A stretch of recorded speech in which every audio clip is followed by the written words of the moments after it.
Vamos a sumar otro elemento también para el análisis, esta vez a través de la fotografía, y es que Israel ha decidido llevar adelante una estrategia que está deteriorando cada vez más las relaciones entre Turquía y Azerbaiyán. Allí lo ven. Por eso el presidente Recep Tayyip Erdogan, ya que Ankara, recordemos, apoya totalmente a los palestinos y a su causa, y todos los partidos políticos de su país también están a favor de la vida de los palestinos. Sin embargo, Azerbaiyán es amigo del régimen sionista.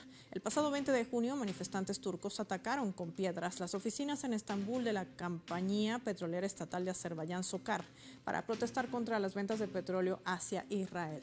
Este incidente causó molestia en funcionarios azerbaiyanos y emitieron por ello una declaración de protesta, la que negaron realizar ventas directas a Israel. El presidente de Azerbaiyán también afirmaba que la tragedia en Gaza debería terminar. El aislamiento impuesto a Israel por varios países del mundo aumenta cada día, y los países que los apoyan enfrentan la gran vergüenza ante la presión de la propia opinión pública, que sigue repudiando el genocidio que emprenden en Gaza.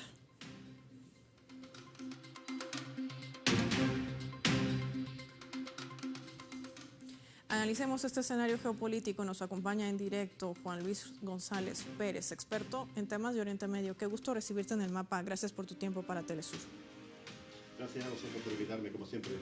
Juan Luis, es interesante cómo ver que una postura de un Estado, llamémoslo así, entrecomillado, como es Israel, que ha gozado siempre de impunidad, está perdiendo no solamente el prestigio, sino también alejando a sus propios aliados. Si bien Netanyahu se llenaba la boca diciendo que es Israel quien elige a los presidentes de Estados Unidos y decide quién gobierna, dar un paso en falso podría quizás convertirse en el peor traspié para esta administración, y no me refiero solo a Netanyahu, sino también a toda estructura que hace al lobby sionista. ¿Cómo leemos estos movimientos?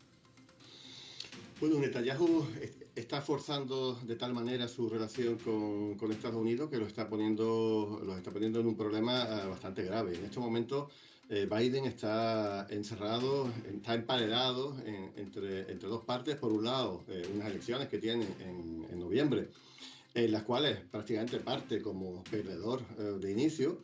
Y además está perdiendo un porcentaje que no es demasiado elevado, pero sí puede ser determinante en algunos estados, como va a perder los votos de la población musulmana, de la población árabe, por supuesto, pero también de la población más progresista y de la población más joven, esos universitarios y universitarias que están en las calles protestando por el genocidio. Por otro lado, no podemos olvidar que el lobby sionista es uno de los que más paga la campaña de las filas demócratas, tanto senadores como congresistas. Y el propio Biden es uno de los que más dinero recibe del propio lobby, como se puede visualizar en las páginas norteamericanas que se dedican a sacar esa influencia de los lobbies en la política. Así que, bueno, yo creo que no es que haya un grave problema de entendimiento entre Israel y Estados Unidos, pero sí en cómo se traduce públicamente ese apoyo, porque no podemos olvidar, por un lado, que Estados Unidos sigue atacando a Yemen con Reino Unido todos los días. Ellos están allí con una flota, en este caso de un portaaviones, que ahora mismo están en fase de rotación, pero un portaaviones y una flotilla de ataque de manera permanente siguen protegiendo a Israel. Han dicho incluso que si Hezbollah, si Israel decide invadir a Hezbollah, Estados Unidos va a defender a Israel, aunque después han vuelto a decir que, bueno, que no tienen armas suficientes, que los cohetes son con vuelos demasiado cortos, que es muy difícil interceptar, pero sí han dicho que se van a poner, al menos así dijo Amos Hochstein, ¿no?, que era el enviado especial, dijo que se iba a poner del lado de Israel en un conflicto con Líbano. Así que, bueno, también están esos apoyos de armas que se han ido enviando desde bases norteamericanas en Europa y en Oriente Medio de manera subrepticia, sin que se enterase prácticamente nadie. Así que yo creo que más que un problema real de la detención de uno o dos envíos de armas, que sí están a lo mejor muy controlados, lo que hay un problema de relaciones públicas que está llevando a Biden justamente a la pérdida inexorable de las elecciones de noviembre. Entonces, bueno, veremos cómo se desarrolla, pero difícil lo tiene, ¿no? Ahora mismo pues estaba Gallant allí, el ministro de la Guerra estaba allí intentando desbloquear esas partidas de municiones, pero imagino que también está negociando un futuro sin Netanyahu, donde puede haber un entendimiento más fluido, como este hombre que lo que está haciendo es anteponer sus intereses personales a la vuelta de los rehenes y a un acuerdo satisfactorio para las partes en Gaza.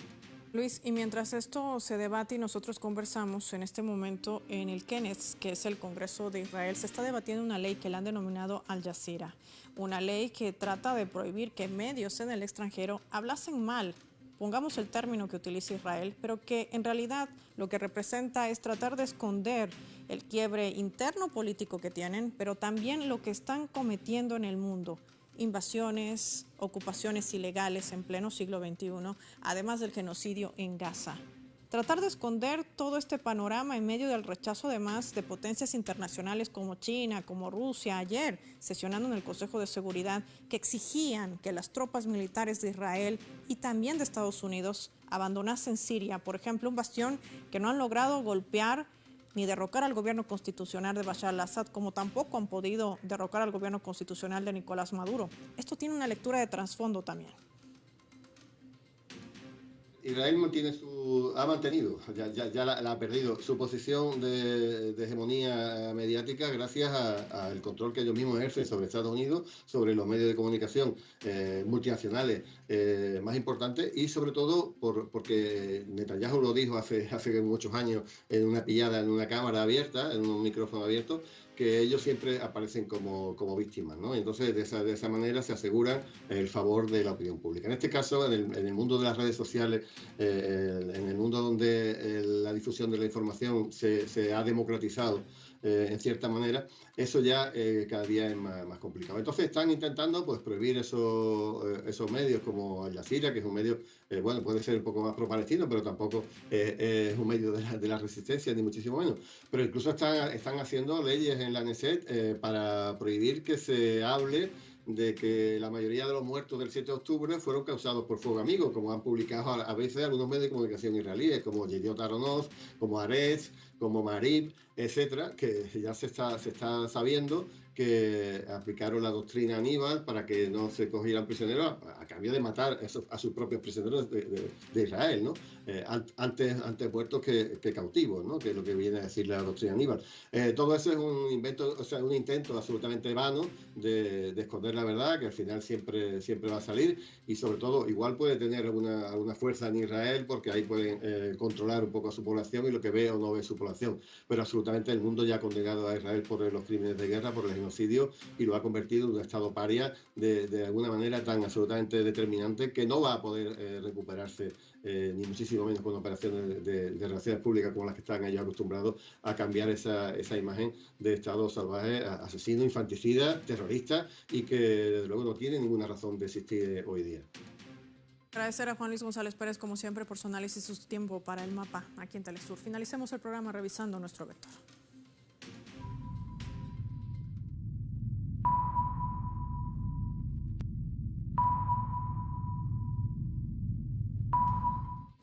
Nuestro radar en el mapa hoy nos refleja las 3 claves sobre este tema. 1. El fin. Una guerra frontal de Israel contra el Líbano conduciría a un desastre para la entidad sionista. Enfrentarse a Hezbollah no es lo mismo que atacar a Gaza, y esto preocupa a su aliado Estados Unidos, porque de escalar este conflicto en esta región de Oriente Medio sería inminente el involucramiento que pasaría desde Irán, Irak hasta Yemen. Aunque la Corte Suprema de Israel obliga a los estudiantes ultraortodoxos a reclutarse en el ejército y pida al gobierno cortar el apoyo financiero a las escuelas religiosas cuyos alumnos no se alisten, si bien podría leerse como una previsión de Netanyahu, podría leerse también como un paso equivocado del primer ministro sionista, solo para mantenerse en el poder y revelar así las bajas de las Fuerzas Armadas de Tel Aviv. 2.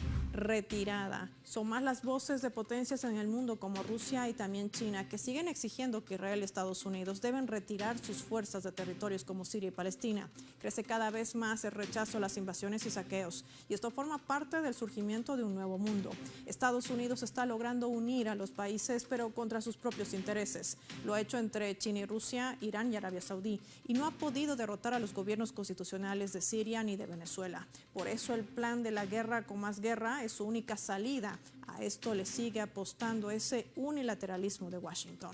3. Derrota adelantada. Estados Unidos y sus aliados siguen violando el derecho internacional para privilegiar los intereses de Israel.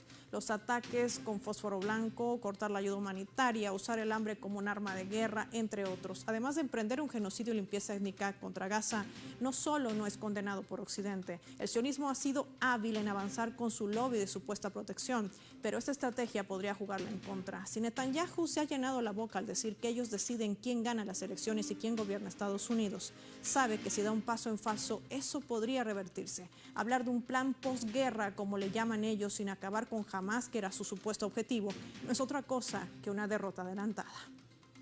Soy Paola Pérez y nos vemos en otra edición del Mapa.